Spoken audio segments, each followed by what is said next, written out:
So minor pieces are those pieces which they themselves, along with the king, cannot checkmate the opponent king. Okay, knight or a bishop, they are helpless unless they need, at least they need a pawn, or they need an extra rook, or they need another minor piece, etc. Two bishops can checkmate a king. Bishop and a knight can checkmate a king, but by themselves they cannot. Okay, Arav has raised his hand. Arav, what is your question? Sir, last class you said that you will send us the message where which one we got wrong for the unit test. I have more than half of the people I have already sent. I think many of you would have got it. So some of you who have not yet got it, I think I am still doing it. So by today, tomorrow you will get it. I think more than 10 or 12 people have sent their results. Okay. So I will send yours also. Don't worry. Okay. Fine. So let us get going. Now what happens? So today what we are going to do is minor piece and pawns. So what does that mean? Knight against a pawn, or a bishop against a pawn. Okay, or maybe with pawn also we'll look at. First we'll look at against pawn, and then we'll switch bishop and a thing. So today we are going to focus on the knights. Okay, today we are going to focus on the knight. And where is, I will pin my video. I will go to single this mode. Okay, can you see this first position? See, normally the knights, right, are slightly weaker than the bishops in the end game. Why the bishops? Because they can control a whole diagonal, and they can keep moving along the diagonal while keeping the vigil on the pawn. Okay, there was one test position, I think, in the test that I had sent, where it was an end game. There was a knight and a bishop. Yeah, right? I remember. And the bishop guy was winning because his pawn was able to queen, and he was able to block the opponent's pawn from queening, but the knight was not able to do it. Right? This happens like this. Okay, so so the knights are generally slightly weaker than the bishop. And why? Because they have to keep alternating the colors. Right? See, what happens is the bishop, because they can keep moving along the diagonal, so their attack, suppose if they are blocking h7 square, they can keep moving and still keep a vigil on the h7 square or whichever square. But the knight, what it happens is, if it moves, then it cannot control that same square again. Right? So this is what happens, and hence they are slightly weaker. Okay, they are especially so if the pawn has reached the 7th rank, then the knights become especially powerless, because the knights have very little scope on the edge of the board, which is where they have to. I feel like because I feel like knights are more powerful because they can actually jump over pieces and bishops. No, but that is in the middle game. What we are talking now is the end game. So in the end game, what happens is, so in end games it's like the knight cannot do anything. So now here, see here, now the knight, you still have to remember that there are some defensive patterns. Excuse me, sir. Yeah. Can I leave? Can I send record? Can you send recording? I will send the recording next week. Okay. Yes. Today I can't attend. Okay, that's fine. Bye, sir. Okay, bye. So see, remember this pattern of the knight. See, the knight is trying to defend the pawn from queening. Okay, but his own king is far away. He cannot help it. Okay, black king cannot help with the defense against the queening. So there is knight by itself, it has to. So remember this pattern that it can do, this dance it can do. Remember these 4 squares, right, where the knight will keep going. So I will try to play, and I will demonstrate it how to defend. Okay, so you try to play the white side, I will try to play the black side. Okay. Sir, I got into this position, but it was not a rook pawn. And I was able to keep doing this check. Yes, if it is not a rook pawn, then you can keep doing it. There is absolutely no problem. If it is a rook pawn also, you can do it. So why don't you play Anup, right? Is that Anup? Yeah. So Anup, why don't you play white and let you try to overpower my knight and queen your pawn, and I will play from the black side. So you play white. Okay.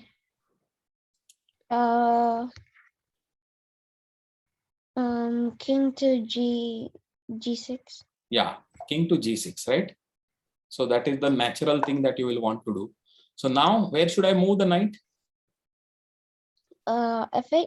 F8, right? So what I do is I will have a vigil on this square. I'm either blocking that square or attacking that square. These are the only two things. Now what do you do? King to F7. King to F7, then I will go to knight to H7 again. So if you go here, then I am happy to block it again. And then you come back. Where you come back? Or you go to G8 with the king. Go to G8. No, I mean G7. G7. Huh? G7. I mean G7. If you go to G7, then I go to G5. Again, I am blocking the square. Oh. So can I try? Yeah, we'll just okay. So you can try King now. G6. King G6. Okay, we'll do two more moves with Anup and then I will give the other one. Okay. So King G6, right? Now King G6, right? So Yeah. where can I move? I will move to E6 and still I am defending against queening. How you know? If you push the pawn, I get a fork. Oh. And I am happy to sacrifice now a knight against the pawn, right? So I'm still defending it. So can Rohan tell? Yeah. Now, who was the next one? Sorry, who had was it Rohan? Sorry, who was that after? Avnish. Avnish. Okay, Avnish. I will next chance I will give to Rohan, but Avnish, you go ahead and you play from white side. What? Sir, after Rohan, can I tell? Yeah. One by one we'll go. So can from start or from this position? From this position only. You tell. King F6. King to F6, right? So then I go to F8 and I anyway control this square. King F7. King to F7, I will go and straight away block the square. Sir, I think we can. It's the same cycle again. Yeah, it's the same cycle. Yeah. So it is a good defensive technique. It is a draw. Okay. But you have to know how to do it. Okay. Yeah, knight is very annoying. Correct. Knight is, see, especially annoying because it can go from light square to dark square, then fork, and then do all these things, right? Crazy things. Bishop it is easy. Because mostly in the middle games, actually many people try to do a fork to the king and then take the rook. Yeah. That happens. A lot. Yeah. I've seen that many times in my games. Yeah. But it happens in the beginner games. Later on, it does not happen much. But yeah. So But still, Avnish, now only it's still happening for me. yeah. And you are still in the beginning stage. Don't think that you have become experts yet. So level level 4, 5, 6, I considered it as a medium level. Level 7, 8, 9 is the expert level. Okay. So yeah. Okay. So Avnish, you want to play again? You want to play white? Okay, so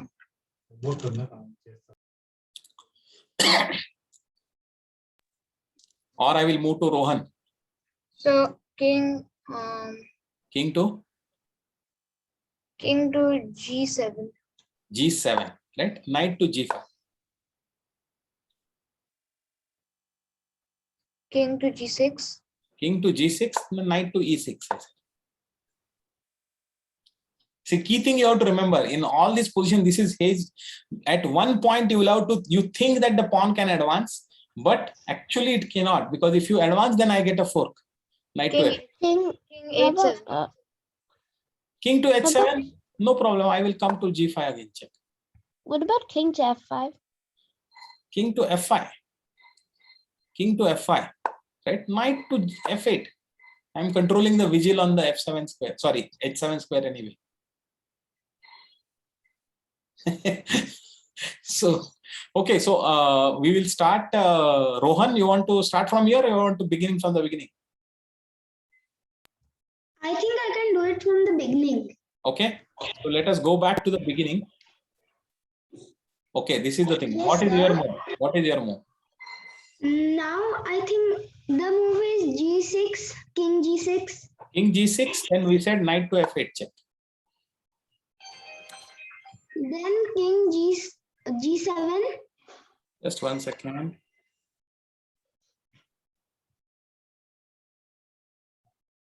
King to G7, huh? Yeah. King to G7. Then what did I say? Knight to E6. Now king to F6. King to F6. Then knight to F8. Same position again. King F7. King to F7. F7. Knight to H7. G8. King to G8. King to G8. I can do two things. I can come to, where should I come to? What will be a mistake now? What will be a mistake? Tell me. I will come to G5 and it is, I will defend it. Okay. But if you think if you play this here, then it is a mistake. Then you're out of the box thingy. Yeah, G7, then you are, if then, king G7. yeah, then King G7 wins.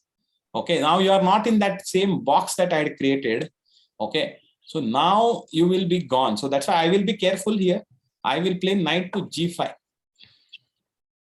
Now white will play king to G7.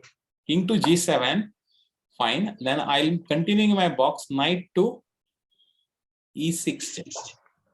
Now king to G6. King to G6. Knight to F8. Okay, yeah, it's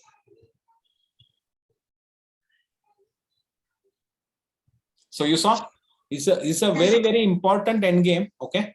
And I have got the study, so I will share the study with you folks. I have made it as a study. Yes, But sir. remember this, and this is only for the rook pawn. Okay. For the other pawns, it is easy for the knight because there are two sides to go to, this side, that side, etc. It is easy to defend. For the rook pawn, it is difficult, but if you know, you can defend like this. And as long as the pawn has not advanced to the 7th rank. If the pawn advances to the 7th rank, then it is again problem. See, if the pawn is below this, if the pawn is not on H6 but on H5, then the same square pattern still works for the knight. Okay, it doesn't work for H7 because then the F8 wala square will go out of the board. So now knight is now powerless if the pawn reaches the 7th rank. Okay. Yes, sir. Now I'm Aditya. Can I say? Yeah, Aditya, tell. Yes, I want to start from beginning. We are at the beginning. Tell me your. King G6. Same thing. King G7. King F7. King G6. King F7. King. F7. No, pawn F7. Pawn F7, then the fork. Oh. King F6. F6. King F6, then knight to F8. Okay, sir. Understood. Okay, I think everybody has understood. I think we have seen it with 4 or 5 times, so I will not do it again, but I hope you got it. As long as you should know how to defend, okay, very well. Okay, so this is the first part where you should know. Now this is the square. Now see, this is the position, okay, where the knight is not, it's not in an advantage position. If the knight here was not, if the knight was on H5, right, it would have blocked the pawn. Okay, but now the knight is not here. So in this position, what do you think? Will the black be able to defend it, or will we be able to? Yeah, I will give the chance. I will give the chance to Arav now, or whoever. Yeah, the study, I will share the study. It is, I don't know what I've called the name of the study, but does it display anything? Sir, I think black is still. Here, this is the name of the not study. there. L3 chess part 5, minor piece with pawn endgames 2. So that is the name of the study. Okay. So here, see, the key thing to remember here is the knight is far away from the queening, the H file, right? From the H file. And now it wants to come. It wants to come near the pawn. Okay. So, but as long as it cannot get into this square, see this, remember, the pawn will, by the time knight comes here, pawn will reach on the H6 square. So as long as you prevent the knight from getting into H7, F8, E6, G5, this pattern, if you prevent it, you may be able to win. Okay. So who is going to play from white side? Sir, I. No, I think I will give the chance to Arav now. Arav Bapat, Okay, sir. you want to play from white? Yes, sir. Okay. So can we begin? Okay, Yeah, we are beginning. Yeah. So first, king e5. King to E5. E5. Huh? Yeah, this is correct, because with this what I do is the knight's approach, I am blocking it. So the knight cannot approach on these squares, right? So that is what I am blocking. I mean, you are blocking. I am not blocking. You are blocking. But I want to come. So now I will try to come some other way. Now.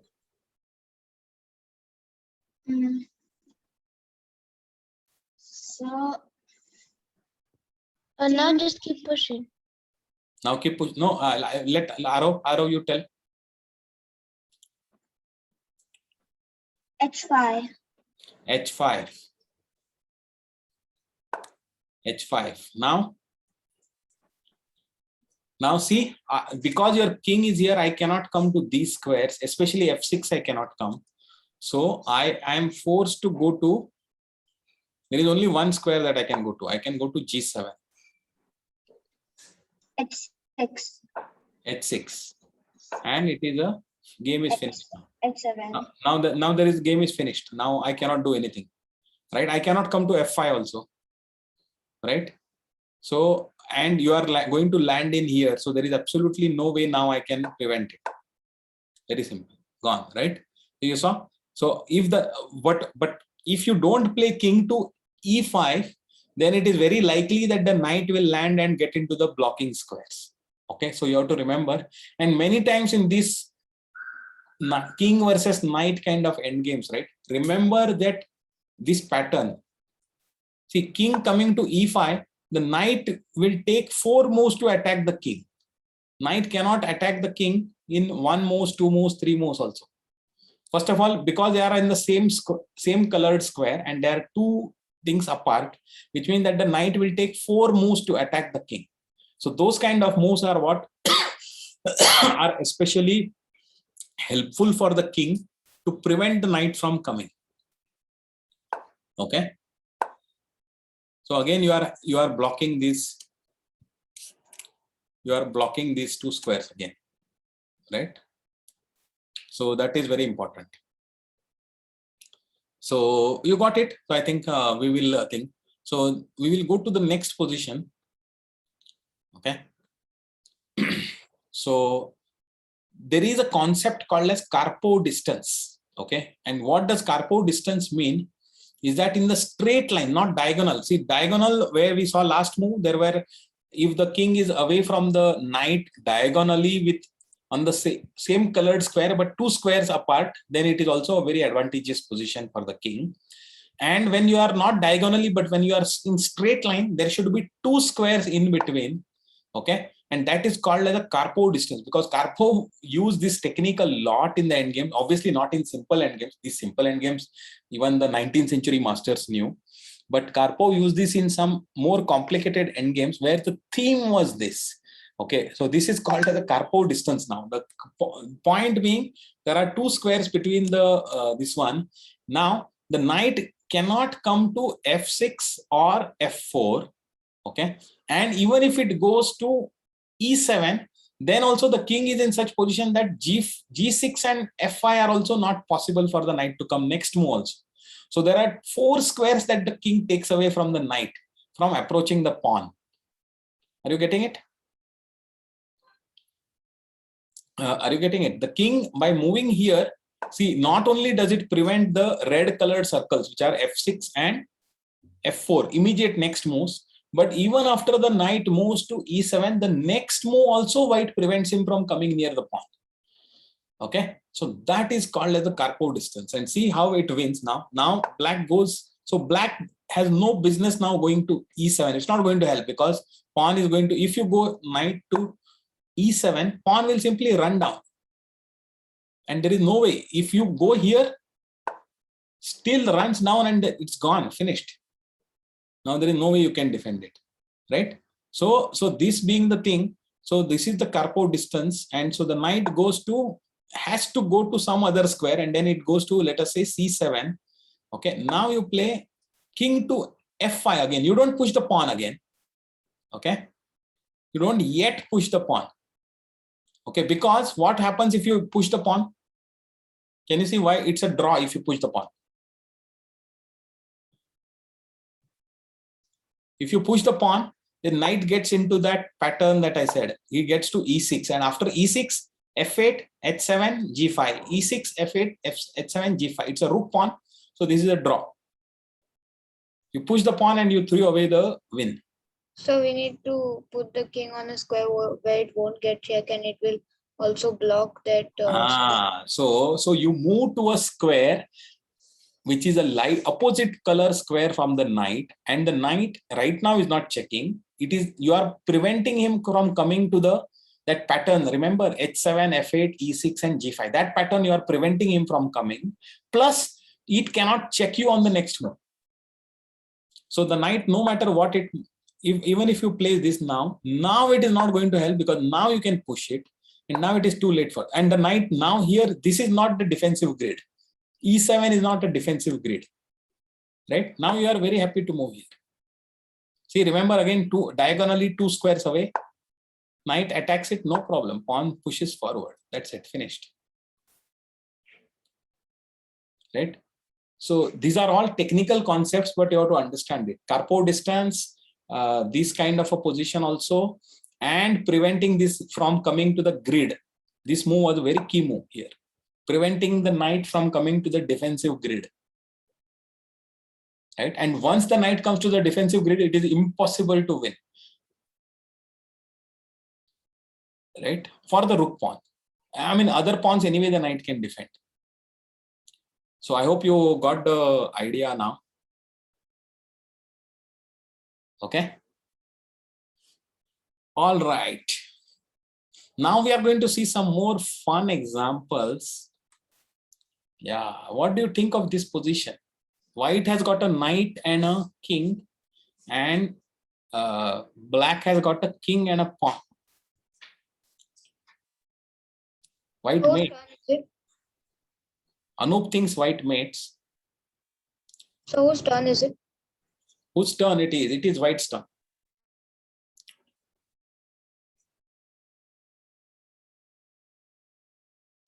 Rutvij, yeah, obviously black cannot win this.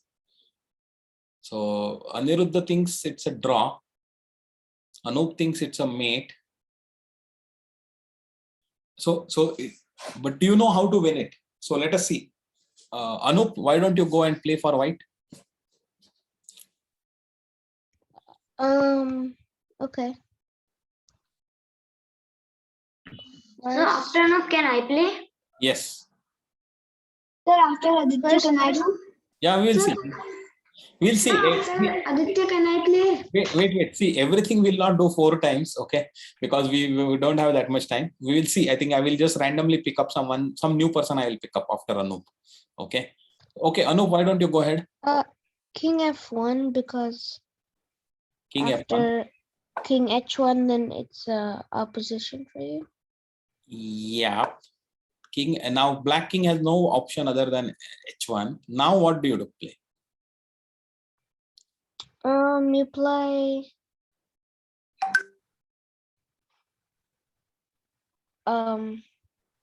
knight to F3. I mean knight to G3. Knight to G3. If you play knight to G3, then what will happen? King will come to H2 again. For the first one. Oh, okay. And do you see what happens if king goes to? Yeah. It's a stalemate. So can I try? Yeah. We will just this one. So okay. So here what? King F2. So King can F2. I try? King F2. King F2 is correct here. Okay. Now what is the next move for black? Black has got only King H2. So, King King H2 is the only one, because if you play pawn to H2, then it's a checkmate with knight to G3, right? So king has to go to H2. Then So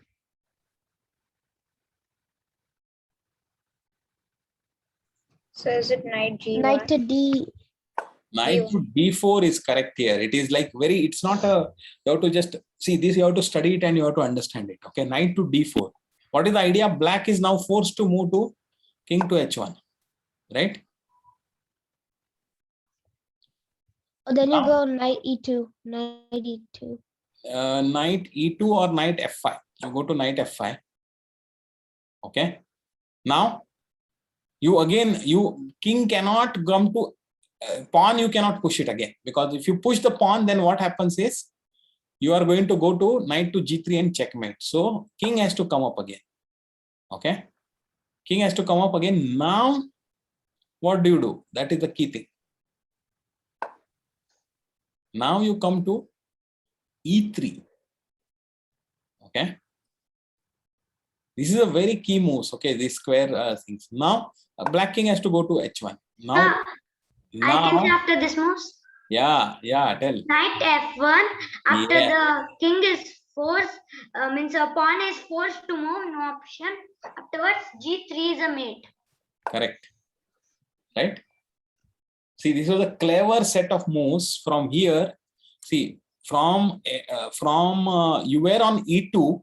At the right moment, you have to go to d4, then go to f5. Okay, and force. Now you force the king to move. And now, what is the thing? Now you have to find the knight to e3, which will again, and now you go to f1, and then force the pawn to move, and then go to this. Okay, the tricky move. And this is possible only with rook pawns. Okay, if there is any other pawn is on any other square, then it's a draw. It is not a win. But only with the rook pawn and the king being in front of the pawn. If the king is behind the pawn, right, then you cannot. Here, actually, what happens is here in this position, because the king is originally, see, king is trapped in front of the pawn. Okay, and that is the reason. If black were to play, it is a draw. Why it's a draw? King will come to g7, sorry, g2 here, and then you cannot checkmate him. The moment, see, And black, knight is in the box, so it's a draw. yeah, but no, No, if the black to play, it's a draw. G2 plus F4. Huh? F4. Doesn't matter. See, black will throw away the pawn. He says, I don't want the pawn. You take my pawn. I want a draw. I don't want to lose. Please understand the difference between the last game and here. There, the side with the pawn was trying to win. Here, the side with the pawn is saying that I don't want to lose. Otherwise, there is a chance of losing. See here, white to play. What is it? There is no way after this. After this, there is a forced checkmate. You understand the difference? So in such a position, black will happily take the draw by coming to g2. Should take the draw. Yeah, Rohan, why don't you go ahead with your question? Sir, I don't have a question. It was to see the moves. Oh, okay, fine. So you saw this. This is an interesting pattern. See, these are a few patterns in which the knight can checkmate the king. Okay, lone knight, but it is not lone knight. Opponent also has to have a pawn. Then only the knight can checkmate. Okay, so remember, if there was no black pawn, then black will not lose. Then black will be draw. Because he has a pawn, rook pawn, which is preventing and which is also not allowing stalemate, etc. So that is the reason why he gets defeated. Okay. Now there is a very fun position. I think I have got showed them in the study number 5 and number 6, and I also have discussed it in my last class of our L3 with thing. I will share you the video. You can check it there. Okay. But we'll just join back. We'll see it. So what we'll do is I will stop the recording.